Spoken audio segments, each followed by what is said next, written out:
واقعہ کربلا کی حقیقت اور یزید کے احوال و کوائف۔ جہاں تک حضرت حسین رضی اللہ تعالی عنہ کا معاملہ ہے،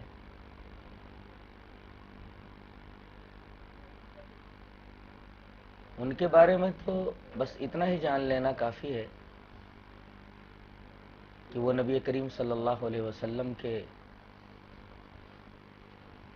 پیارے نواسے ہیں اور حضرت کو شرف صحابیت حاصل ہے۔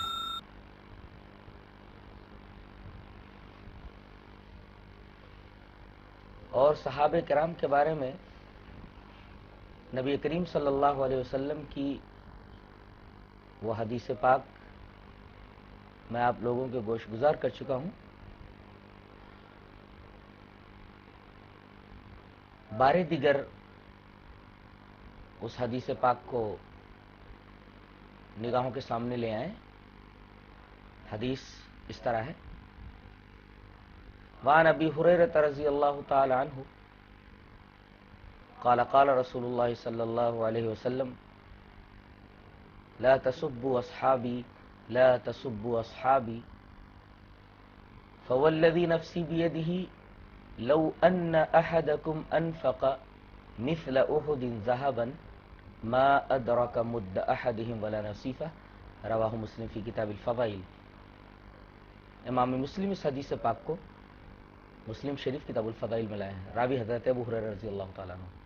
حضرت ابو ہریرہ رضی اللہ تعالیٰ عنہ فرماتے ہیں کہ نبی کریم صلی اللہ علیہ وسلم نے ارشاد فرمایا کہ میرے صحابہ کو برا بھلا مت کہو، میرے صحابہ کو برا بھلا مت کہو، انہیں تنقید کی خراط پر مت رکھو۔ آپ نے اس بات کو 2 مرتبہ ارشاد فرمایا اور اس کے بعد قسم کھا کر کے فرمایا کہ اس ذات کی قسم جس کے ہاتھ میں میری جان ہے، تم میں سے جو صحابی نہیں ہے، تم میں سے کوئی احد پہاڑ کے برابر بھی سونا خرچ کر دے تو میرے صحابہ کے 1 سیر یا آدھے سیر خرچ کرنے کے بھی برابر نہیں ہوگا۔ اس حدیث کی روشنی میں یزید کا حضرت حسین رضی اللہ تعالیٰ عنہ سے کوئی مقابلہ اور موازنہ ہی نہیں ہے، اس لیے کہ یزید صحابی نہیں ہے اور حضرت حسین رضی اللہ تعالیٰ عنہ شرف صحابیت سے متصف ہے۔ اور حدیث کی تمام کتابوں میں جہاں اصحاب رسول صلی اللہ علیہ وسلم کے فضائل اور مناقب بیان کیے گئے ہیں، ان میں نمایاں مناقب حضرت حسن اور حسین کے ہیں۔ مثلا حضرت امام ابن ماجہ پہلے ہی چیپٹر میں جہاں انہوں نے باب قائم کیا ہے، باب فضائل اصحاب النبی صلی اللہ علیہ وسلم، اس میں ایک حدیث لاتے ہیں۔ حدیث اس طرح ہے: وعن ابی ہریرہ رضی اللہ تعالی عنہ قال قال رسول اللہ صلی اللہ علیہ وسلم من احب الحسن والحسین فقد احبنی ومن ابغضہما فقد ابغضنی، رواہ ابن ماجہ فی باب فضائل اصحاب النبی صلی اللہ علیہ وسلم وقال الالبانی ھذا حدیث حسن۔ حضرت ابو ہریرہ رضی اللہ تعالیٰ عنہ فرماتے ہیں کہ رسول اللہ صلی اللہ علیہ وسلم نے ارشاد فرمایا کہ جو حسن اور حسین سے محبت کرتا ہے وہ سمجھو مجھ سے محبت کرتا ہے، یا جس نے حسن اور حسین سے محبت کی اس نے سمجھو مجھ سے محبت کی، اور جس نے حضرت حسن اور حسین سے بغض رکھا اس نے سمجھو مجھ سے بغض رکھا۔ یہ حدیث پاک امام ابن ماجہ شریف میں لائے ہیں۔ دوسری روایت جسے امام ترمذی رحمۃ اللہ علیہ کتاب المناقب میں لائے ہیں، ترمذی شریف کتاب المناقب میں حضرت برا سے یہ روایت بھی گوش گزار کر رہا ہوں، سماعت فرمائیں۔ حدیث اس طرح: وعن البراء رضی اللہ تعالی عنہ ان النبی صلی اللہ علیہ وسلم ابصر حسنا وحسینا فقال اللهم انی احبهما فاحبهما، رواہ الترمذی فی کتاب المناقب۔ امام ترمذی اس حدیث کو کتاب المناقب میں لائے ہیں. راوی حضرت برا ابن عازب رضی اللہ تعالیٰ عنہ. حضرت برا فرماتے ہیں کہ نبی کریم صلی اللہ علیہ وسلم نے ایک دفعہ حضرت حسن اور حسین کو آتے دیکھا. ابصر حسنا و حسینا، حسن اور حسین کو دیکھا تو آپ نے فرمایا اللہم انی احبہما، اے اللہ میں ان دونوں سے محبت کرتا ہوں، حسن سے اور حسین سے، یہ میرے نواسے ہیں، میں ان سے محبت کرتا ہوں. فاحبہما، اے اللہ تو بھی ان دونوں سے محبت کر. حضرت حسین رضی اللہ تعالیٰ عنہ کی فضیلت پر یہ تیسری حدیث جو حضرت ابو سعید خدری رضی اللہ تعالیٰ عنہ سے مروی ہے، جسے امام ترمذی کتاب المناقب ہی میں لائے ہیں. روایت اس طرح وعن ابی سعید رضی اللہ تعالی عنہ قال قال رسول اللہ صلی اللہ علیہ وسلم الحسن والحسین سیدا شباب اہل الجنہ رواہ الترمذی فی کتاب المناقب. حضرت ابو سعید خدری رضی اللہ تعالیٰ عنہ فرماتے ہیں کہ رسول اللہ صلی اللہ علیہ وسلم نے ارشاد فرمایا کہ حسن اور حسین میرے یہ دونوں نواسے یہ جنتیوں میں جو نوجوان ہیں، نوجوانان جنت کے سردار ہوں. اس حدیث کے آخری ٹکڑے کا مفہوم ذرا واضح طور سے سمجھ لیا جائے. سوال یہ ہے کہ جتنے بھی جنتی ہوں گے وہ سب جوان ہوں گے، کوئی بھی جنتی بوڑھا نہیں ہوگا. جنت میں جتنے لوگ جائیں گے سب جوان ہو کر کے جائیں گے. تو اس حدیث میں اس ٹکڑے کا کیا مطلب ہے کہ حسن اور حسین یہ نوجوانان جنت کے سردار ہوں گے؟ مفسرین نے اور محدثین نے اس مقام کو، اس مشکل کو اس طرح حل کیا ہے کہ افضل ممن مات شابا فی سبیل اللہ. حضرت حسن اور حسین ان نوجوانان جنت کے سردار ہوں گے جو جوانی میں اللہ کی راہ میں فی سبیل اللہ لڑتے ہوئے شہید ہوئے. ان نوجوانان جنت کے سردار ہوں گے جو جوانی میں اللہ کی راہ میں لڑے اور شہادت کے مرتبے پر فائز ہوئے. یہ حدیث بھی صحیح ہے. حضرت یعلا ابن مرہ رضی اللہ تعالیٰ عنہ سے ایک روایت اور بھی ہے جسے امام ترمذی کتاب المناقب میں لائے ہیں اور علامہ البانی نے اس حدیث کو حسن کہا ہے. وہ روایت اس طرح ہے وعن یعلا بن مرہ رضی اللہ تعالی عنہ قال قال رسول اللہ صلی اللہ علیہ وسلم احب اللہ من احب حسینا. وعن یعلا بن مرہ رضی اللہ تعالی عنہ قال قال رسول اللہ صلی اللہ علیہ وسلم حسین منی وانا من حسین احب اللہ من احب حسینا وحسین سبت من الاسباط. رواہ الترمذی فی کتاب المناقب. یہ روایت امام ترمذی کتاب المناقب میں لائے. راوی حضرت یعلا ابن مرہ رضی اللہ تعالیٰ عنہ. وہ فرماتے ہیں کہ رسول اللہ صلی اللہ علیہ وسلم نے ارشاد فرمایا کہ حسین مجھ سے ہے اور میں حسین سے ہوں، اور اللہ محبت کرے اس شخص سے جو حسین سے محبت کرے، اور حسین یہ خاندان اہل بیت کے ایک فرد ہیں، سبتم من الاسبات ہیں. امام ترمذی نے یہ حدیث کتاب المناقب میں ذکر کی ہے اور علامہ البانی نے اس حدیث کو حسن کہا ہے. اس حدیث میں بھی ایک جملہ ہے جو متقاضی ہے کہ اس کو اچھی طرح سمجھ لیا جائے. نبی کریم صلی اللہ علیہ وسلم نے فرمایا کہ حسین منی وانا من حسین، حسین مجھ سے ہے اور میں حسین سے ہوں. اس ٹکڑے کا کیا مطلب ہے؟ محدثین نے، شارحین حدیث نے اس ٹکڑے کا یہ مطلب بتایا ہے کہ نبی کریم صلی اللہ علیہ وسلم یہ فرمانا چاہ رہے کہ میں اور حسین شیء واحد کی طرح ہیں. انا والحسین کالشیء الواحد، میں اور حسین شیء واحد کی طرح ہیں. جیسے مجھے تکلیف پہنچانا درست نہیں ہے، ایسے ہی حسین کو تکلیف پہنچانا درست نہیں ہے. جیسے مجھ سے جنگ کرنا یہ درست نہیں ہے، اسی طریقے سے حسین سے بھی جنگ کرنا، ان کو پریشان کرنا اور انہیں مشکلات میں مبتلا کرنا یہ صحیح نہیں ہے. آپ نے خود کو اور حضرت حسین کو شے واحد کی طرح اس حدیث میں فرمایا ہے. حسین منی و انا من حسین، حسین مجھ سے اور میں حسین سے. اس کا مطلب یہ ہے کہ نبی کریم صلی اللہ علیہ وسلم یہ فرمانا چاہ رہے کہ میں اور حسین کالشیء الواحد، ایک ہی چیز کی طرح ہے.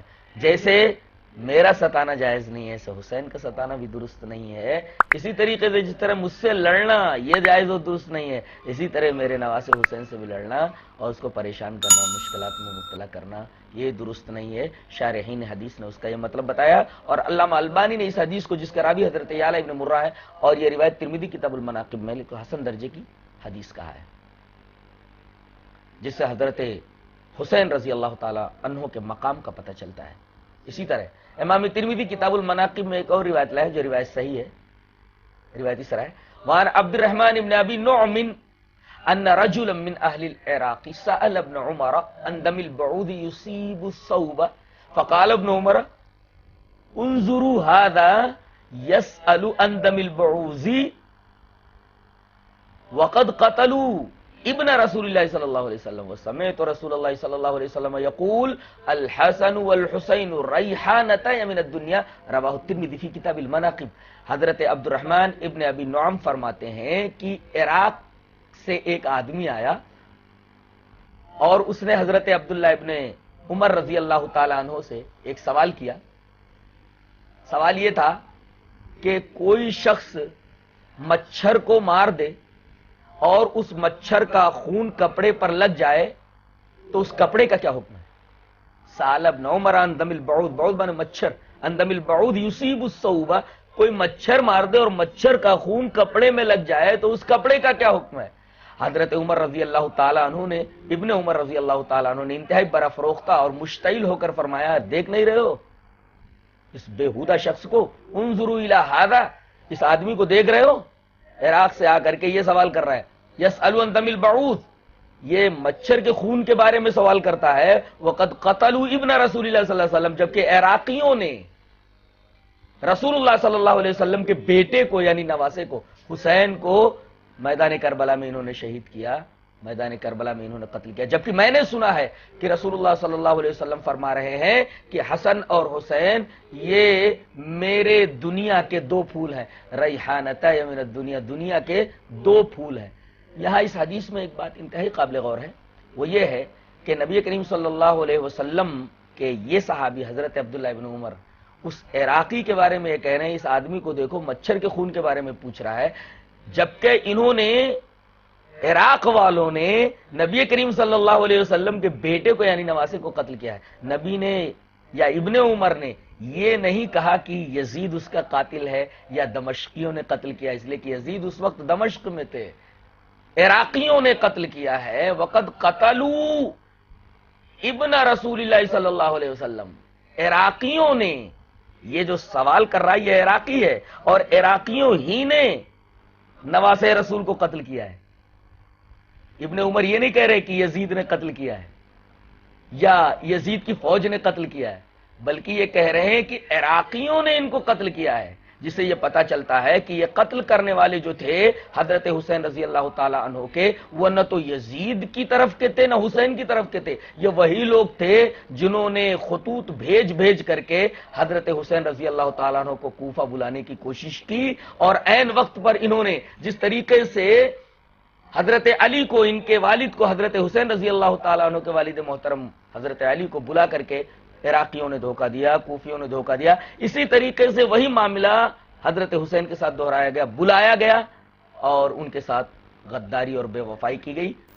اس معاملے میں نہ تو یزید کا ہاتھ تھا اور نہ یزید کے لشکر کا کوئی ہاتھ تھا. یہ وہ لوگ تھے، قاتلین حسین وہ لوگ ہیں جو نہ یزید کے تھے اور نہ حضرت حسین رضی اللہ تعالیٰ عنہ کے. یہ وہی سبائی ہیں جنہیں حدیث میں فئت باغیہ کہا گیا ہے، جن کے بارے میں یہ کہا گیا کہ حضرت عمار بن یاسر رضی اللہ تعالیٰ عنہ کے بارے میں فرمایا گیا کہ تجھے ایک باغی جماعت قتل کرے گی. یہ باغی جماعت کون؟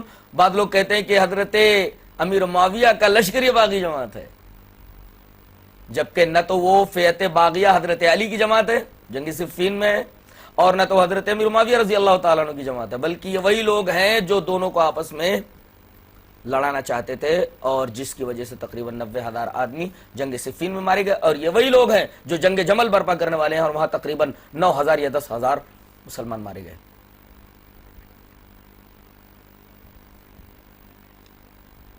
جہاں تک حضرت حسین رضی اللہ تعالیٰ عنہ کے مقام و مرتبے کا معاملہ ہے، وہ ان احادیث سے بالکل واضح ہے۔ رہا ان کے بارے میں یہ کہنا کہ یہ سید الشہداء ہیں، ان سے بڑا کوئی شہید نہیں، یہ بات بالکل غلط ہے، حدیث کے خلاف ہے۔ اس لیے کہ نبی کریم صلی اللہ علیہ وسلم نے سید الشہداء حضرت حمزہ ابن عبد المطلب کو قرار دیا ہے، اور عجیب بات تو یہ ہے کہ سید الشہداء حضرت حمزہ ابن عبد المطلب ہیں، اس روایت کے راوی خود حضرت حسین رضی اللہ تعالیٰ عنہ کے والد حضرت علی ابن ابی طالب ہے۔ روایت اس طرح، وعن علی ابن ابی طالب رضی اللہ تعالیٰ عنہ قال قال رسول اللہ صلی اللہ علیہ وسلم سید الشہداء حمزۃ ابن عبد المطلب رواہ الطبرانی فی الکبیر وقال الالبانی فی الجامع الصغیر ھذا حدیث حسن۔ حضرت علامہ البانی نے جامع صغیر میں اس حدیث کو حسن کہا ہے، اور اس حدیث کے راوی حضرت حسین رضی اللہ تعالیٰ عنہ کے والد محترم حضرت علی ابن ابی طالب ہیں۔ حضرت علی ابن ابی طالب فرماتے ہیں کہ رسول اللہ صلی اللہ علیہ وسلم نے ارشاد فرمایا کہ تمام شہیدوں کے سردار سید الشہداء حسین نہیں، حسن نہیں، کوئی اور نہیں، بلکہ سید الشہداء تمام شہیدوں کے سردار حضرت حمزہ ابن عبد المطلب رضی اللہ تعالیٰ عنہ ہیں، جو نبی کریم صلی اللہ علیہ وسلم کے چچا محترم ہیں۔ اس حدیث کو علامہ البانی نے صحیح کہا ہے۔ رہا حضرت حسین رضی اللہ تعالیٰ عنہ سے محبت کا معاملہ، تو محبت تو جزو ایمان ہے حضرت حسن سے، حسین سے۔ سوال یہ ہے کہ حضرت حسن سے، حضرت حسین سے محبت کا کیا مطلب ہے؟ اہل بیت سے محبت کا کیا مطلب ہے؟ ظاہر ہے کہ ان کی محبت کا یہ مطلب نہیں ہے کہ خلاف شریعت کام کیے جائیں، یا جو باتیں قرآن و حدیث سے ثابت نہیں ہیں ان کے اظہار کے لیے پیش کی جائیں، محبت کے اظہار میں پیش کی جائیں۔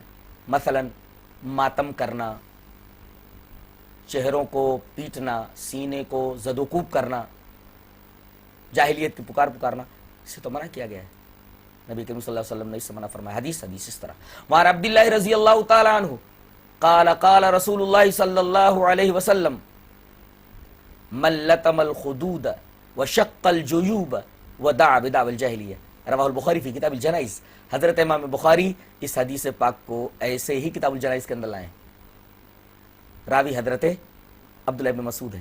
حضرت عبداللہ ابن مسعود رضی اللہ تعالیٰ عنہ فرماتے ہیں کہ رسول اللہ صلی اللہ علیہ وسلم نے ارشاد فرمایا کہ جو آدمی اپنے گالوں کو تماچا مارے یا گریبان چاک کرے، تو گالوں پر تماچا مارنے والا شخص، اپنے گریبان کو شک کرنے والا شخص، ودعا بدعوى الجاہلیہ، اور جاہلیت کی پکارنے والا شخص ہم میں سے نہیں ہے۔ لیس منا، حدیث پاک وعن عبداللہ رضی اللہ تعالیٰ عنہ ان رسول اللہ صلی اللہ علیہ وسلم قال لیس منا من لطم الخدود وشق الجیوب ودعا بدعوى الجاہلیہ، وہ آدمی ہم میں سے ہے ہی نہیں جو گالوں کو تماچا مارے اور گریبانوں کو چاک کرے اور جاہلیت کی پکارے۔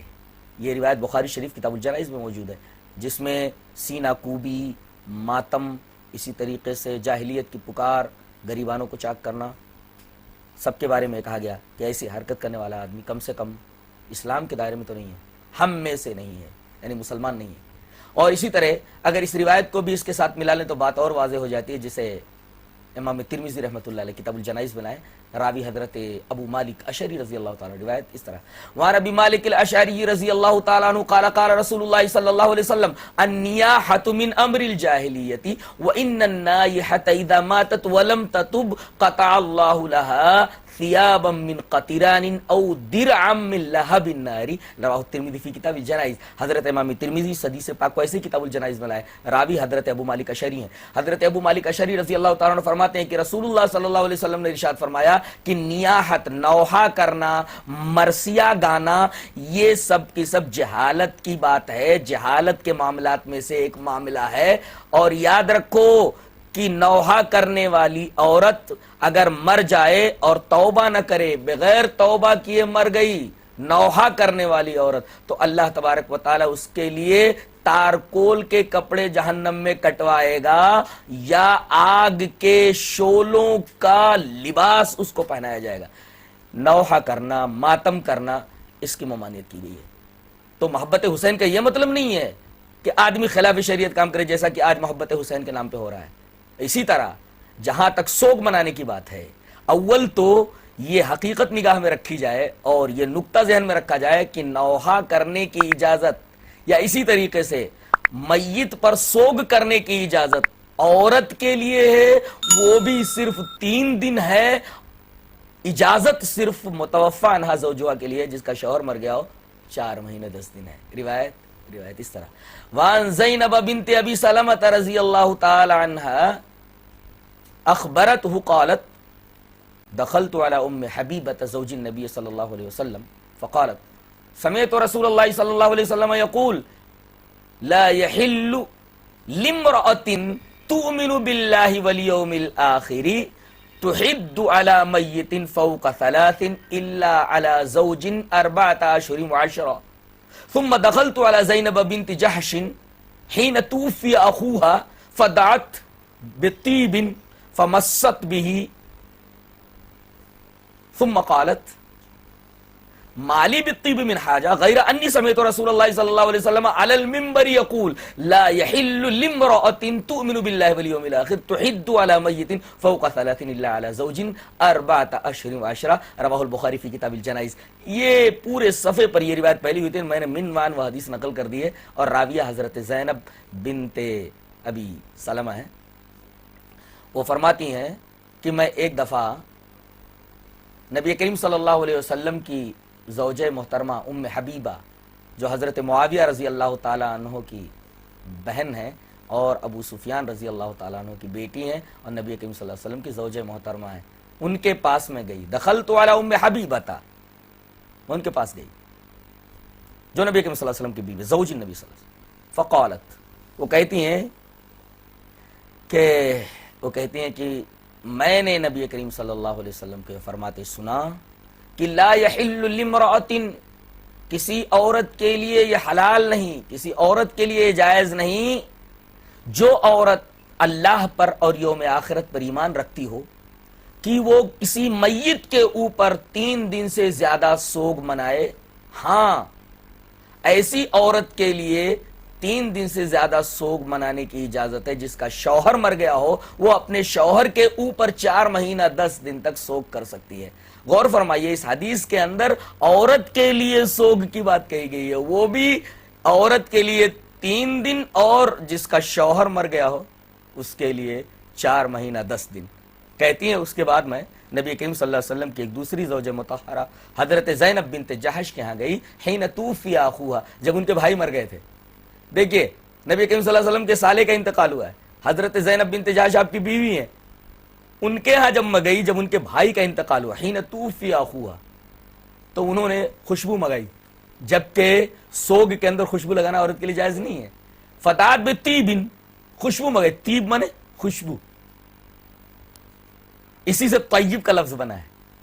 فتات بطیب، خوشبو منگائی، فمست بھی، انہوں نے خوشبو چھوا، لگایا، ثم قالت، پھر فرمایا مالی بالطیب من حاجہ، مجھے خوشبو کی ضرورت نہیں تھی، غیر انی سمعت رسول اللہ صلی اللہ علیہ وسلم علی المنبر یقول، میں نے نبی کریم صلی اللہ علیہ وسلم کو ممبر پر یہ فرماتے سنا۔ اس کا مطلب عورتیں مسجدوں میں جایا کرتی تھیں، نبی کریم صلی اللہ علیہ وسلم کے خطبے سنتی تھی، یہاں تک کہ بعض عورتیں دیکھ لیتی تھی آپ کہاں کھڑے ہیں۔ سمعت رسول اللہ صلی اللہ علیہ وسلم علی المنبر یقول، ممبر پر کھڑے ہو کر کے نبی کریم صلی اللہ علیہ وسلم نے فرمایا، اور میں نے سنا، کیا فرمایا؟ لا يحل لامرأة تؤمن بالله واليوم الآخر تحد على میت فوق 3 الا على زوج 4 اشہر و10، کہ کسی عورت کے لیے، مرد کا لفظ نہیں ہے، لا يحل لامرأة، کسی عورت کے لیے حلال نہیں۔ کون سی عورت؟ جو اللہ پر یوم آخرت پر ایمان رکھتی ہو، کہ وہ کسی میت کے اوپر سوگ کرے، تحد، سوگ کرے 3 دن سے زیادہ، فوق 3 دن سے زیادہ، مگر اس عورت کے لیے 3 دن سے زیادہ 4 مہینے 10 دن تک سوگ کرنے کی اجازت ہے جس کا شوہر مر گیا ہو، اپنے شوہر کے اوپر وہ 4 مہینہ 10 دن تک سوگ کر سکتی ہے۔ تو محبت حسین کے نام پر، محبت اہل بیت کے نام پر یہ جو کچھ ہو رہا ہے، تحقیق کی جائے، غور کیا جائے کیا یہ سب حرکتیں، یہ سب اعمال جو محبت حسین کے نام پہ ہو رہے ہیں، محبت اہل بیت کے نام پہ ہو رہے ہیں، کیا یہ سب شریعت کے مطابق اعمال ہے یا خلاف شریعت اعمال ہے؟ جیسا کہ ہم نے ثابت کیا کہ یہ تمام کے تمام اعمال جو کیے جاتے ہیں یہ سارے کے سارے خلاف شریعت ہیں۔ رہا اہل بیت کا معاملہ، تو اہل بیت کا بھی ایک خاص مقام ہے۔ سب سے پہلے میں یہ بتا دوں کہ اہل بیت ہے کون۔ مفسرین نے اور محدثین نے لکھا ہے کہ اہل بیت بنو ہاشم ہے، اور بنو ہاشم میں 5 آل یہ اہل بیت کہلاتے ہیں۔ آل عباس، آل علی، آل جعفر، آل عقیل اور آل حارث۔ آل عباس، آل علی، آل جعفر، آل عقیل اور آل حارث، بنو ہاشم کے جو 5 آل ہیں ان کی اولادیں۔ مثلا بنو ہاشم میں حضرت عباس کی اولاد اہل بیت، علی کی اولاد اہل بیت، جعفر کی اولاد اہل بیت، عقیل کی اولاد اہل بیت، حارث کی اولاد اہل بیت۔ یہ وہ ہے فَإِنَّ كُلَّ هَؤُلَاءِ تحرم یا یحرم علیہم الصدقہ، یہ 5 صحابہ کرام کی جو آل ہیں یہ اہل بیت ہیں، اور انہی کے اوپر صدقہ حرام ہے، یہ صدقہ نہیں لے سکتے۔ فَإِنَّ كُلَّ هَؤُلَاءِ يَحْرُمُ عَلَيْهِمُ الصَّدَقَةُ، یہ اہل بیت ہیں اور ان کے اوپر صدقہ حرام ہے۔ بنو ہاشم کے یہ 5 جو صحابہ ہیں ان کی اولاد کو اہل بیت کہا گیا ہے۔ جہاں تک اہل بیت کا لفظ جو قرآن حکیم میں آیا ہے، اصل میں اس سے مراد کون لوگ ہیں، پہلے وہ آیت کریمہ ذہن نشین کر لی جائے۔ آیت کریمہ اس طرح وَقَرْنَ فِي بُيُوتِكُنَّ وَلَا تَبَرَّجْنَ تَبَرُّجَ الْجَاهِلِيَّةِ الْأُولَى وَأَقِمْنَ الصَّلَاةَ وَآتِينَ الزَّكَاةَ وَأَطِعْنَ اللَّهَ وَرَسُولَهُ إِنَّمَا يُرِيدُ اللَّهُ لِيُذْهِبَ عَنْكُمُ الرِّجْسَ أَهْلَ الْبَيْتِ وَيُطَهِّرَكُمْ تَطْهِيرًا۔ یہ سورہ احزاب کی آیت ہے، 22ویں پارے پہلے صفحے کی دوسری آیت ہے یا تیسری آیت۔ اللہ تبارک تعالیٰ نے ارشاد فرمایا، خطاب براہ راست امہات المومنین سے ہے، اس لیے کہ پیچھے سے انہی کا ذکر آ رہا ہے۔ براہ راست خطاب امہات المومنین سے ہے، نبی کی بیویوں سے ہے، اس لیے کہ اس سے پہلے مسئلہ تخیر گزر چکا ہے۔ جب تمام امہات المومنین نے نبی کریم صلی اللہ علیہ وسلم کا گھیراؤ کیا اور کہا کہ جتنا نفقہ آپ دیتے ہیں اسے چلنے والا نہیں ہے، نفقہ بڑھائیے، نبی کریم صلی اللہ علیہ وسلم کو یہ بات بہت بری لگی اور آپ نے ان سے کچھ دنوں کے لیے قطع تعلق کر لیا۔ تب یہ آیت نازل ہے، آیت تخیر، کہ آپ اختیار دے دی، جو آپ کی نکاح میں اتنے ہی نفقے کے اوپر، اتنے ہی خرچ کے اوپر رہنا چاہے جو آپ دے رہے ہیں، تو چاہے وہ آخرت چن لے، آپ کو چن لے یا دنیا کو چن لے، فَتَعَالَيْنَ أُمَتِّعْكُنَّ وَأُسَرِّحْكُنَّ سَرَاحًا جَمِيلًا، اب یا تو دنیا لے لے یا آپ کو لے لے، اختیار دے دے آپ۔ تو اس سے پہلے مسئلہ تخیر چل رہا ہے اور اسی کے ضمن میں خطاب، بحث امہات المومنین کے تعلق سے چل رہی ہے، اور براہ راست خطاب امہات المومنین سے ہے، اس میں اور کوئی داخل نہیں ہے۔ فرمایا گیا وَقَرْنَ فِي بُيُوتِكُنَّ، تم لوگ اپنے گھروں میں جمی رہو، اور ان کے واسطے سے پوری امت کی عورتوں کو یہ پیغام ہے، وَقَرْنَ فِي بُيُوتِكُنَّ، گھروں میں قرار پکڑے رہو۔ اور پردے کا یہ مطلب نہیں کہ گھر میں گھسی رہو جیسے کوئی قیدی گھر میں رہتا ہے، نہیں، نکلنے کی اجازت ہے۔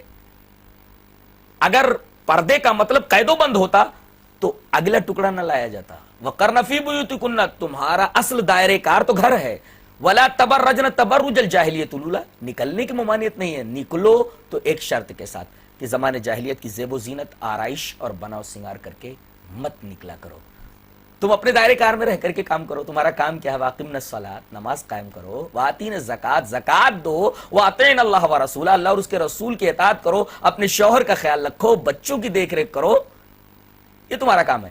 اس کے بعد فرمایا گیا انما یرید اللہ لیذھب عنکم الرجس، اللہ یہ ارادہ کرتا ہے کہ تم سے رجس کو ختم کر دے۔ رجس کے کئی مفاہیم ابن الجوزی نے بیان کیے ہیں. ان میں سے ایک مطلب بیان کیا ہے کہ اللہ معاصی گناہوں سے تم کو پاک کر دے گا، تمہارے گناہوں کو معاف کر دے گا. ایک ہے کہ شرک کی آلائشوں سے معاف کر دے گا، دور کر دے گا، پاک کر دے گا. اور ایک مطلب یہ ہے کہ جو اس سے پہلے تمہاری زندگیوں میں تم سے بھول چوک ہو چکی ہے، اللہ تبارک و تعالیٰ ان تمام چیزوں سے تمہیں پاک کر دے گا. انما یرید اللہ لیذھب عنکم الرجس، اے اہل بیت، ویطہرکم تطہیرا، تم کو پوری طرح پاک کر دے. یہاں پاک کر دینے کا مطلب معصوم بنانا نہیں ہے. اگر تطہیر کا مطلب معصوم بنانا ہو کہ یہ نبی کی طرح معصوم ہو گئے، جس مسئلے کے اوپر مسئلہ امامت کو اٹھایا گیا ہے، یہ بنیادی صحیح نہیں ہے.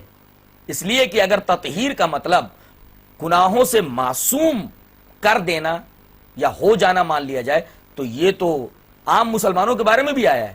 خذ من اموالہم صدقۃ تطہرہم بہا وتزکیہم، آپ ان سے صدقہ لیجئے اور آپ ان کی تطہیر کیجئے. اگر تطہیر کا یہی مطلب ہو کہ وہ معصوم ہو گئے تو یہ خصوصیت صرف اہل بیت کی نہیں ہے، یہ خصوصیت تو عام سے ہو کر کے، خاص سے ہو کر کے عام کی طرف آ جائیے. عام مومنین کے بارے میں کہا گیا کہ ان کی تطہیر کر دے گا اللہ تبارک تعالیٰ.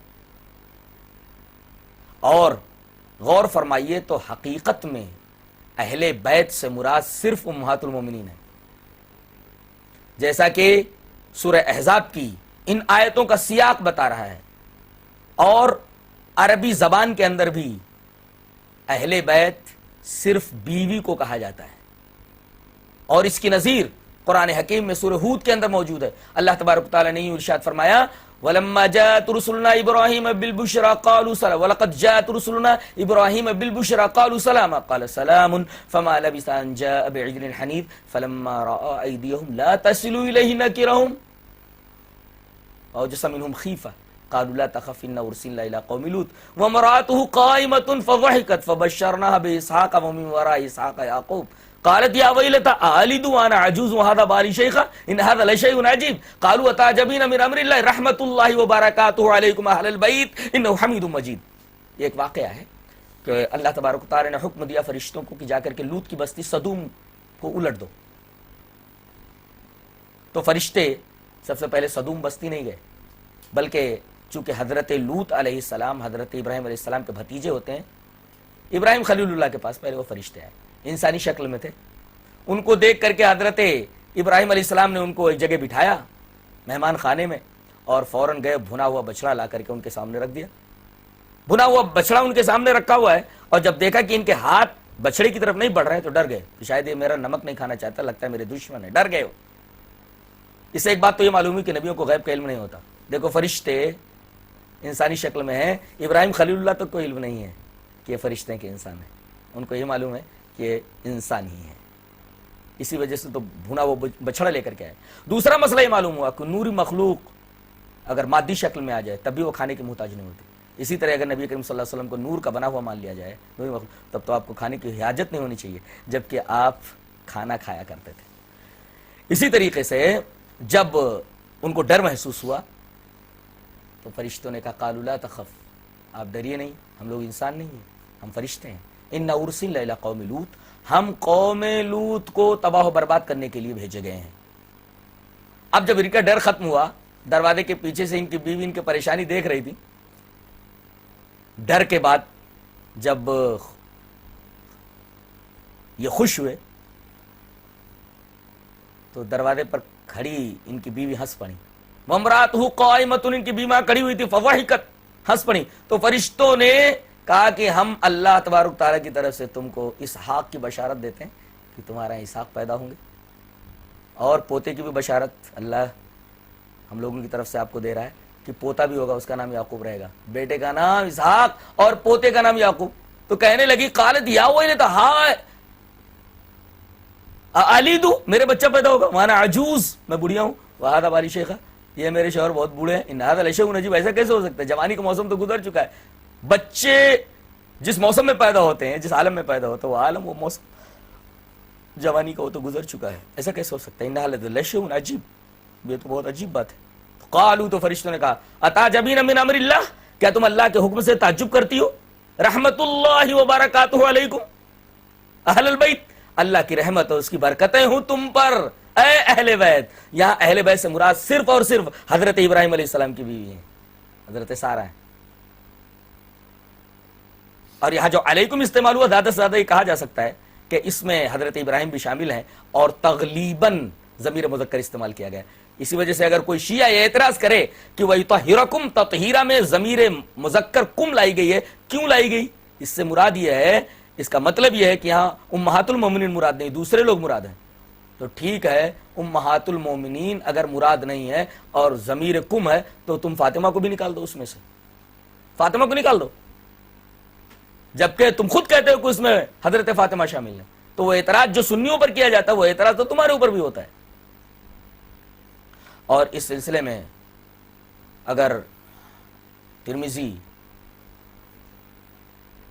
کی ایک روایت بابو فضائل فاطمہ رضی اللہ تعالیٰ عنہ، امام ترمذی کتاب المناقب میں حضرت ام سلمہ سے، اگر وہ حدیث نگاہوں کے سامنے رکھ لی جائے تو مسئلہ بالکل واضح ہو جاتا ہے. حدیث اس طرح: وعن ام سلمہ رضی اللہ تعالی عنہ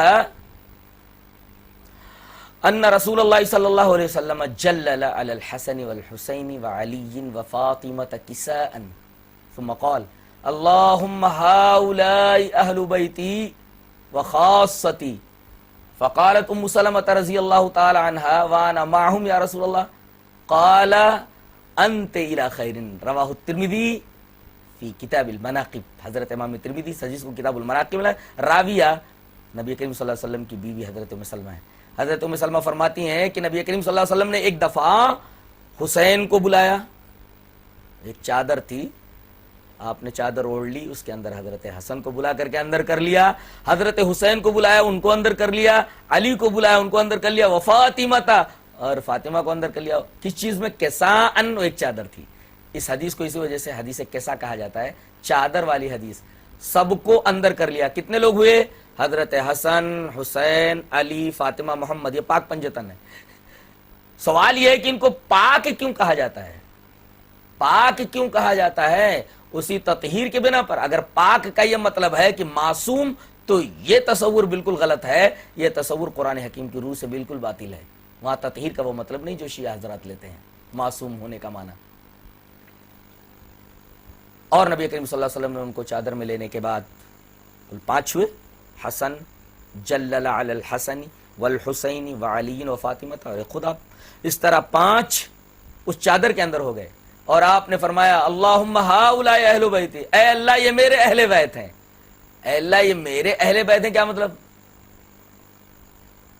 قرآن حکیم کا اسلوب تو بتا رہا ہے کہ اہل بیت سے مراد بیویاں ہوتی ہیں.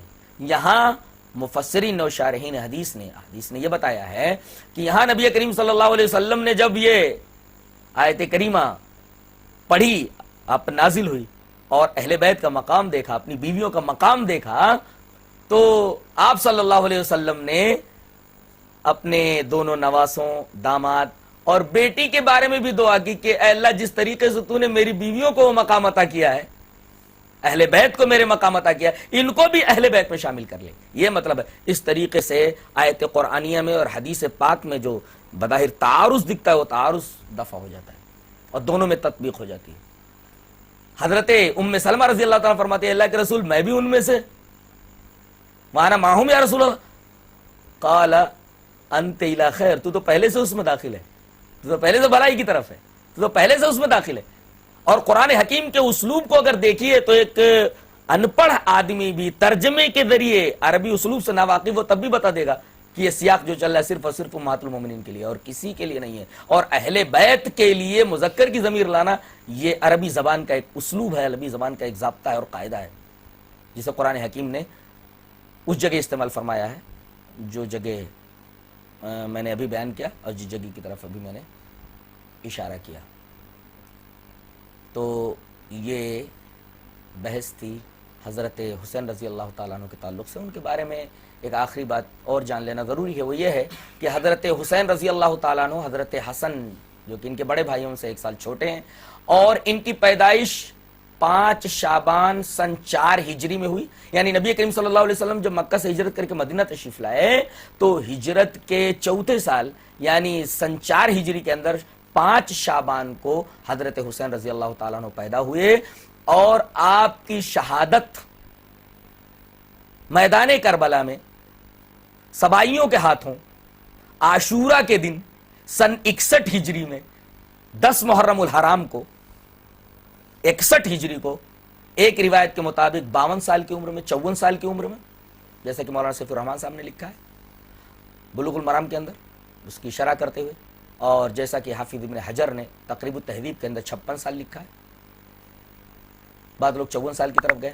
میرا رجحان زیادہ تر اس طرف ہے کہ اس وقت جب حضرت حسین رضی اللہ تعالیٰ عنہ کی شہادت ہوئی تو اس وقت آپ 56 سال کے تھے، اس لیے کہ یہ یوں بھی سمجھ میں آتا ہے کہ اگر مان لیا جائے کہ آپ کی عمر 54 سال کی تھی تو نبی کریم صلی اللہ علیہ وسلم جب اس دنیا سے تشریف لے گئے تو اس وقت ان کی عمر حضرت حسین کی کم سے کم 2-3 سال نہیں ہوگی، اور 2-3 سال میں بچے ٹھیک سے چلنا سمجھنا اور حدیث کو سمجھنا یہ ان کے بس کا نہیں ہوتا، جبکہ ان سے کچھ روایتیں بھی ہیں۔ اس کا مطلب ہے کہ کافی سوجھ بوجھ والے تھے، یہی کوئی 6-7 سال کی عمر تھی ان کی، یہ حدیثوں کو سمجھ لیتے تھے، نبی کریم صلی اللہ علیہ وسلم کی بات کو اچھی طرح سمجھ لیتے، لہذا میرا رجحان اس طرف ہے کہ جب آپ کی شہادت ہوئی سن 61 ہجری یوم عاشورہ کو میدان کربلا میں، اس وقت حضرت حسین رضی اللہ تعالیٰ عنہ کی عمر تقریباً 65 سال یا 66 سال کی تھی۔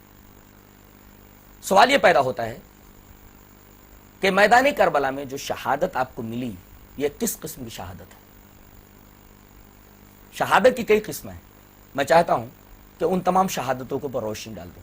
حدیث پاک اس طرح، وان ابی ہریرہ رضی اللہ تعالی عنہ ان رسول اللہ صلی اللہ علیہ وسلم قال الشہداء خمسۃ المطعون والمبتون والغریق وصاحب الحدم والشہداء فی سبیل اللہ، رواہ البخاری فی کتاب الجہاد والسیر۔ حضرت امام بخاری سے حدیث پاک کو ایسے کتاب الجہاد والسیر کے اندر لائے، راوی حضرت ابو ہریرہ ہیں۔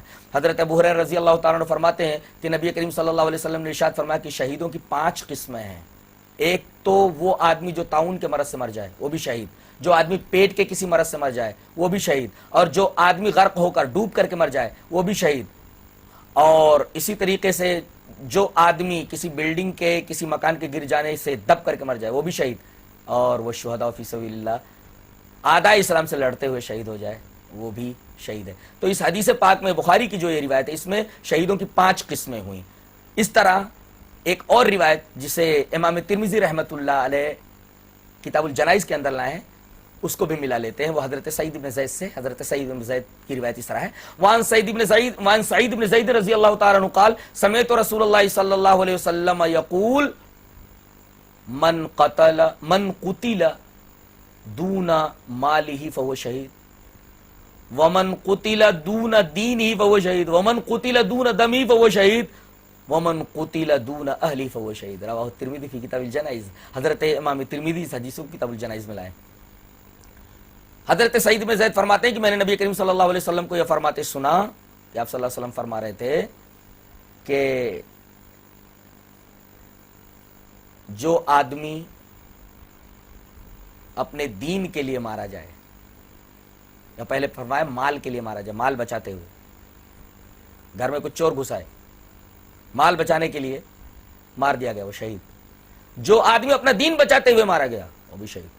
جو آدمی خون کے بدلے مارا گیا وہ آدمی بھی شہید، اور اسی طریقے سے جو آدمی اپنے اہل و عیال کو بچانے کے لیے مارا گیا وہ بھی شہید۔ ایک اور حدیث حضرت جابر ابن عتیق سے ہے، وہ بھی سن لے۔ اس طرح کل شہیدوں کی تعداد 13 ہو جاتی ہے، شہیدوں کی 13 قسمیں ہیں۔ جابر بن عتیق کی روایت اس طرح ہے، وان جابر بن عتیق رضی اللہ تعالی عنہ انہ مرض فاتہ النبی صلی اللہ علیہ وسلم یعودہ فقال قائل من اہلہ ان كنا لنرجو ان تكون وفاته قتل شہادۃ فی سبیل اللہ فقال رسول اللہ صلی اللہ علیہ وسلم ان الشہداء امتی اذا لقلیل القتل فی سبیل اللہ شہادہ والمبتون شہادۃ والمرأة تموت بجمع شہادہ یعنی الحاملہ والغریق والحریق